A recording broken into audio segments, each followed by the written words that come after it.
কেমন আছেন সবাই? আশা করি ভালো আছেন। আজকে শুক্রবার, প্রথম আলো নিয়ে হাজির হয়েছি। মোটামুটি ভালোই ঠান্ডা। আপনাদের এলাকার কী অবস্থা জানাবেন। দেখেন, আজকে প্রথম আলোর টাইটেল হচ্ছে মংডু আরাকান আর্মির দখলে রোহিঙ্গা অনুপ্রবেশের শঙ্কা। আমাদের জন্য 45 রিটার্নের আগে ইম্পেরিক্যালের টপিক পাওয়া যাচ্ছিল না, মানে পুরো বিশ্বের মধ্যে ক্যাটাল কম। আর 46-এর আগে মানে পুরো বিশ্বের মধ্যে ক্যাওস। কোনটা ছেড়ে যে কোনটা আসবে সেটা নিয়ে কনফিউজড। যাই হোক, দেখেন মংডু কোথায়, এটা আমাদের কার সাথে কানেক্টেড, স্থলবন্দর, মানে এগুলো নিয়ে কিন্তু পিড়িতে প্রশ্ন আসবে, রিটার্নও আসবে। দেখেন, নাফনারিতে নৌ চলাচল বন্ধ, টেকনাফের বদলে কক্সবাজার থেকে সেন্ট মার্টিন যাচ্ছে নৌযানগুলো, সেন্ট মার্টিনে খাদ্য সামগ্রীর মজুত কমছে। এই জিনিসটা আমি বুঝলাম না, মানে নৌযান তো আরেকটা রুট দিয়ে যেতে পারতেছে, তাহলে খাদ্য সামগ্রীর মজুত কমবে কেন? প্লাস যদিও কমে, সেটা তো ঠিক পত্রিকায় আসার মতো লেভেলের কমছে কেন? মানে যেহেতু হচ্ছে ওইখানে ঝামেলা হচ্ছে, আমাদের প্রশাসনগুলোকে আরও অ্যাক্টিভ হওয়া লাগবে। যাই হোক, আসেন দেখি আমরা গুম খুন সহ সব অপরাধের জন্য ক্ষমা চালু র্যাব। ছাপার কাজ দেরি, শুরুতে বই পাবে না, সব বই পাবে না শিক্ষার্থীরা। আশা করি দ্রুতই পেয়ে যাবে। সিরিয়ার রাষ্ট্র ব্যবস্থা নিয়ন্ত্রণ প্রতিষ্ঠার চেষ্টা হচ্ছে HTS। আপনারা জানেন অলরেডি হচ্ছে ইসরায়েল যথেষ্ট পরিমাণ জায়গা বা ভূমি দখল করে ফেলছে। এবং আরেকটা ইস্যু হচ্ছে আপনার তুরস্কের মোটামুটি ভালোই প্রশ্রয়ে এটাই হয়েছে, মানে তুরস্কের পারমিশন সহ। সো এখানে কিন্তু তুরস্কের একটা দায় বর্তায় এখন সিরিয়াকে ইসরায়েল থেকে একটা প্রোটেকশন দেওয়ার, হ্যাঁ, আর নয়তো ঝামেলা হয়ে যাবে। যাই হোক, আমাদের বেসিক বিউর একটা জিকে ব্যাচ শুরু হয়েছে। বাংলাদেশ এবং ইন্টারন্যাশনাল পার্টটা শেষ করা হবে। আপনার অ্যারাউন্ড 35+ পরীক্ষা নেওয়া হবে, মানে এমনভাবে পরীক্ষা নেওয়া হবে যাতে করে আপনার বইটা দ্রুত মানে খুব ভালো করে শেষ হয়। আর যেহেতু পরীক্ষা দূরে আছে, সো আমরা ফাস্ট নেওয়ার চেয়ে বেশি এবং ভালো করে নেওয়ার ব্যাপারে গুরুত্ব দিচ্ছি, এবং প্রতিটা জিনিসই হবে আমাদের ওয়েবসাইটে। সেখানে আপনার নেগেটিভ মার্কিং সহ সব কিছুই থাকবে, এবং কিছু সামারি ক্লাস বা এই টাইপের ক্লাসের ব্যবস্থা রাখার চিন্তা ভাবনা করতেছি। সো আশা করি ভালো হবে। কোর্স ফি খুবই কম, মাত্র 70 টাকা, 70 টাকা, অর্থাৎ একটা পরীক্ষা অন অ্যাভারেজ 2 টাকার মতো আসবে আপনার। আর আমরা মোটামুটি যারা আমার জিকে ব্যাচের স্টুডেন্ট, তাদের জন্য কোর্স ফিটা 50 টাকা। যাই হোক, আসেন আমরা দেখি। সার্ক সক্রিয় হলে অঞ্চলের দেশগুলো লাভবান হবে বলেছে আমাদের প্রধান উপদেষ্টা।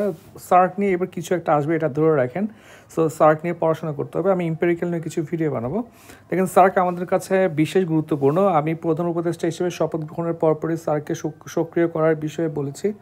ভারত পাকিস্তান মধ্যকার কিছু ইস্যুর জন্য সার্ক সক্রিয় হচ্ছে না। তাহলে সার্ক কেন সক্রিয় হচ্ছে না?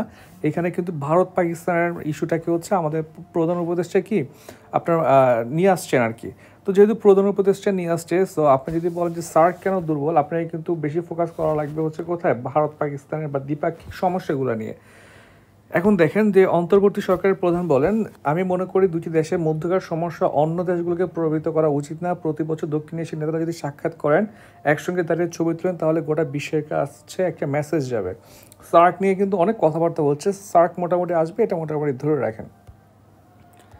আসেন দেখি এবার যে জানেন যে নাহিদের একটা বক্তব্য নিয়ে মোটামুটি ভালো একটা ইস্যু হয়েছে, যে তথ্য উপদেষ্টার বক্তব্য রাজনীতি বিরোধী। যদিও তথ্য উপদেষ্টা পরবর্তী ওখানে জানানো হয়েছে তিনি এটা বলেন নাই, প্রেস সচিবকে প্রত্যাহার করা হয়েছে। তবে এটা কিন্তু খুব ভয়াবহ একটা কথা আমার মনে হয়েছে আর কি এই সময় আর কি, হ্যাঁ, অর্থাৎ আই এম রাইট, হ্যাঁ। সো এই ধরনের মেন্টালিটি যদি আপনার মধ্যে গ্রো হয়ে যায়, তাহলে কিন্তু ঝামেলা আছে।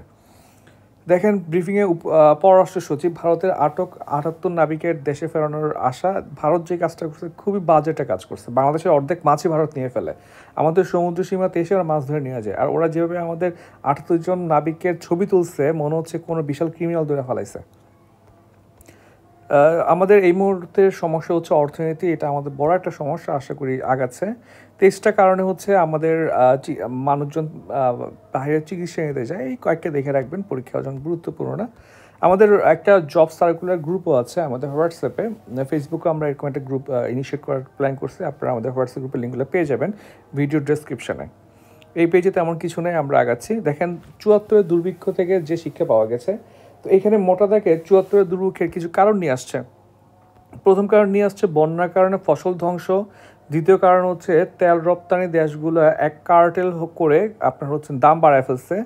তৃতীয় হচ্ছে আপনার খাদ্য সহায়তার জন্য যে বাজেট আসছিল সেটা হচ্ছে আপনার দুর্ভিক্ষ মোকাবেলার জন্য বরাদ্দ না দিয়ে আপনার হচ্ছেন সরকারি কর্মচারীদের বেতনে চলে গেছে, আর একটা আন্তর্জাতিক মানবিক সহায়তা পাওয়ার চেষ্টা করে কার্যকর হয় নাই। সো 74-এর দুর্ভিক্ষটা কিন্তু একটু পরে রাখেন, একটা শর্ট নোটে চলে আসতে পারে আমাদের এবার 46-এ।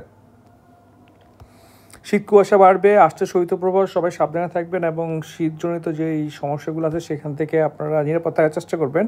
এবং সেকেন্ডারি ইস্যু হচ্ছে পারলে হচ্ছে ভাই গরিব মানুষ যারা রাস্তাঘাটে থাকে তাদেরকে একটু হেল্প করেন, হ্যাঁ 200-500 টাকা ড্রেস কিনে দিন গরমের। অস্ত্র ফেলে দেশ গঠনের মনোযোগ, আমার মনে হচ্ছে এখনই অস্ত্র ফেলে দেওয়ার প্রয়োজন নেই, মানে এখন অস্ত্র ধরা লাগবে হচ্ছে ইসরায়েলের এগেনস্টে, হ্যাঁ, যাতে করে ইসরায়েল তাদের দেশ দল করে ফেলতে না পারে। কারণ অস্ত্র ছাইরা আপনাদের এখন সুইট বা কিউট হইলে হবে না। আপনি যেহেতু হচ্ছেন এখন চলে আসছেন এমন একটা পর্যায়ে, ক্ষমতা নিয়ে ফেলছেন, এবার রক্ষা করার দায়িত্ব আপনাদের। আপনি সিরিয়া থেকে বাসার থেকে সরাই যদি এখন ইসরায়েলকে দিয়ে দেন সিরিয়া, তাহলে তো হইলো না। সো নিজেদের বিরুদ্ধে অস্ত্র না ধরে এখন সবাইকে সম্মিলিতভাবে ইসরায়েলের এগেনস্টে হচ্ছে দাঁড়ানো লাগবে, যাতে ইসরায়েল দল করে ফেলতে না পারে। ন্যাটো থেকে যুক্তরাষ্ট্রকে বের করে আনতে পারেন ট্রাম্প। আমার মনে হচ্ছে এটা ম্যাগাফোন ডিপ্লোমেসি একটা পার্ট, বের করে আনা পসিবল না, বা এটা খুব দ্রুতই সম্ভব না। তো সেক্ষেত্রে হয়তো উনি যেটা করতে পারেন ট্রাম্প, যে আপনার এই সেক্টরটাতে হচ্ছে আপনার যেটা হবে যে পোস্ট যে ইউরোপিয়ান ইউনিয়ন আছে, ইউরোপিয়ান ইউনিয়নের আপনার যে খরচ বা ব্যয় এটা হচ্ছে ইউরোপিয়ান ইউনিয়নের দিকে বেশি আপনার ঠেলে দিবে, আর যুক্তরাষ্ট্র হচ্ছে এখানে কম কন্ট্রিবিউট করবে, যেটা গত টার্মে হয়েছে আর কি। সো এটাই হবে আর কি, আশা করি। যে এটা হচ্ছে আমাদের বেঙ্গল সিসিতে, এখানে আপনার পরীক্ষাগুলো হবে, এখানে 2টা পরীক্ষা আপলোড করা আছে, আপনারা চাইলে এখনও রেজিস্ট্রেশন করে পরীক্ষা দিতে পারবেন। আমরা আগাই দেখি, শীর্ষ 3 গ্রাহক খেলাপি হলে সংকট পড়বে 18টা ব্যাংক। এখন দেখেন জয় বাংলা নিয়ে ঝগড়াঝাটি, আমি হচ্ছে গতকালকে আমাদের বিশ্ববিদ্যালয়ের একজন সমন্বয়ক তার পোস্ট পড়তেছিলাম, তো পোস্ট পড়ে হচ্ছে এখানে একটা এটা কোট করেছে আপনার, এটা জয় বাংলা জয় হিন্দ লুঙ্গি হইলা ধুতি পিন্দ। এখানে আপনার তৎকালীন সময় হচ্ছে এটা হচ্ছে আগের একটা আপনার স্লোগান বা একটা কথা বলছিল, ট্রল টাইপের প্যারোডি বের করে ফেলেছিল, এটাকে রিজেনারেট করার চেষ্টা করা হচ্ছে। আমি যেটা ভাবতেছিলাম আর কি, যে যারা ধরেন সমন্বয়কারী হিসেবে কাজ করছেন তারা অসাধারণ একটা কাজ করছে, মানে আপনি বিশ্বাস করেন আপনার চিন্তার বাইরে একটা কাজ করছে, যে পুরো রেজিমটা চেঞ্জ করে ফেলছে। তবে আপনাদের আরও একটা জিনিস মাথায় রাখতে হবে, আপনার হ্যালো ইফেক্টটা যাতে আপনাকে ইম্প্যাক্ট করে না ফেলে। হ্যাঁ, আপনাকে এটা বুঝতে হবে যে আপনার এই যারা হচ্ছে আপনার একদম ধরেন ফার্স্ট ইয়ার স্টুডেন্ট বা যারা হচ্ছে আমাদের মোটামুটি সামনে থেকে নেতৃত্ব দিচ্ছে, তারা খুবই একটা অসাধারণ কাজ করছে, but still they have knowledge gap, তাদের হচ্ছে এখনও অত বেশি আপনার রাজনৈতিক নলেজ আর কম, কিংবা হচ্ছে এক্সপিরিয়েন্সও কম। হ্যাঁ, সো সব ব্যাপারে হচ্ছে ধরেন হচ্ছে এই ব্যাপারে হচ্ছে আমার মনে হয় আর কি, সো তাদের হচ্ছে আরও বেশি এখন জ্ঞান অর্জন এবং হচ্ছে কিছু এক্সপিরিয়েন্স নেওয়া উচিত। হ্যাঁ, কারণ হচ্ছে নয়তো যদি আমরা হ্যালো ইফেক্টে পড়ে যাই যে তারা যেটা বলে সেটাই হচ্ছে ইতিহাস, তাইলে ঝামেলা হয়ে যেতে পারে আর কি। ঠিক আছে, একটা ঘটনাকে আপনার ডিফারেন্ট ওয়েতে বিশ্লেষণ করা শিখতে হবে। হ্যাঁ, যাদের ধরেন হচ্ছে একজন পলিটিশিয়ান, আমাদের একটা কথায় বলি আর কি, যে সব পলিটিশিয়ানরা খারাপ, ব্যাপারটা এরকম না আর কি, আবার এটা যে একদম মিথ্যা সেটাও না। তবে আপনি হচ্ছে জার্নালিস্ট করতে পারবেন না। হ্যাঁ, তো আমি বলতে চাচ্ছি জাস্ট হ্যালো ইফেক্টটা থেকে আপনার সাবধান থাকা লাগবে। হ্যাঁ, এবং হচ্ছে আপনার রাজনৈতিক জ্ঞান এবং প্রজ্ঞা অর্জন করা লাগবে। হ্যাঁ, একটা বিপ্লব করে ফেলাটা সহজ, একটা আপনি শেখ হাসিনাকে দৌড়ে দেওয়াটা ইজি, পালাইতে বাধ্য করাটা ইজি বলতে আমি ঠিক ইজি ওই সেন্সে বলতেছি না যে আপনি বললো চলে গেলে, এখানে আমাদের প্রাণ দেওয়া লাগছে। আমি ইজি বলতেছি যে আমরা এনিওয়েটা অ্যাচিভ করে ফেলতে পারবো। ঠিক আছে, কিন্তু ধরুন হচ্ছে আপনি এটা ঠিক 1 মাস 2 মাসে অ্যাচিভ করে ফেলতে পারবেন, কিন্তু আপনি একটা দেশের স্ট্রাকচারে আনা, একটা দেশকে আপনার ডেভেলপ কান্ট্রিতে নিয়ে যাওয়া, একটা ইকোনমিকে হচ্ছে লং টার্মে সাস্টেন করায় নিয়ে যাওয়া হচ্ছে এটা টাফ। এটার জন্য হচ্ছে আপনার প্রজ্ঞা লাগবে। সো যেটা হয়েছে দেখেন, আমাদেরকে আরও পড়াশোনা করা লাগবে, আমাদেরকে আরও আমাদের মাল্টি ডাইমেনশনাল থিঙ্কিং ক্যাপাসিটি বাড়াইতে হবে দেশের জন্য। যে স্বাধীনতা ধরেন আমরা হচ্ছে 5 আগস্ট নিয়ে আসছি বা পাইছি, সেই স্বাধীনতাটাকে আমাকে আপহোল্ড করতে হলে আমাকে আরও বেশি নলেজেবল হইতে হবে। আমার মনে হচ্ছে এখানে একটু গ্যাপ রয়েছে, একটা সম্ভাবনা আছে। যাই হোক, দেখেন দক্ষিণ এশিয়ার ভূ রাজনৈতিক চিত্র বদলের ইঙ্গিত, ভাই এটা আমার পড়া অন্যতম একটা প্রথম আলোতে আসা ভালো আর্টিকেলগুলোর মধ্যে একটা, আমি এটা আসছি আপনাকে জিস্ট করবো আপনাদেরকে। দেখেন প্রতিটা লাইন আমার দাগানো লাগতেছে, বুঝছেন? তো আমি যেটা ভাবলাম যে এটা তো মোটামুটি দক্ষিণ এশিয়া বা সার্ক এবার 46 আসবেই, এটা নিয়ে সেপারেট ভিডিও বানাবো। আজকে কথা বলতেছি না, কারণ এটা নিয়ে কথা বলে আমাদের 20 মিনিট শুধু এটা নিয়ে কথা বলা লাগবে।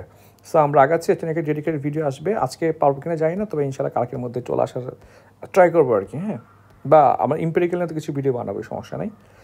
তাহলে দেখেন আমরা আগাই।